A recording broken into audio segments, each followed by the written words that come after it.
In today's video, I'm going to show you how to buy tickets for Chelsea. Start by heading over to chelseafc.com. Then next from the homepage, click on Tickets and Hospitality.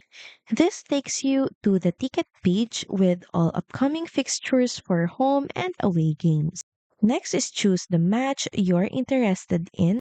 For most games, tickets go on sale in phases, often first to Chelsea members and then to the general public.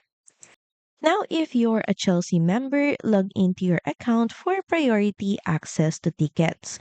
If not, sign up for a membership to get early access to high demand games. Once tickets are available, pick your seat using the stadium map, select your ticket category like standard or hospitality, then proceed to the checkout by clicking on the checkout button. From here, you might be asked to create your account information, so just fill in all the details in this page, enter in your password, then proceed by pressing continue.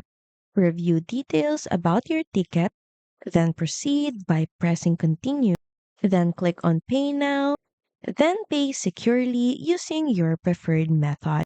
It could be your credit card or PayPal or Google Pay, whatever is available for you. You'll then receive a confirmation email once your purchase is complete. After that, you'll get e-tickets on your phone or a physical ticket. So that's pretty much it. Thank you very much for watching this video, and I'll see you again on the next one. Bye!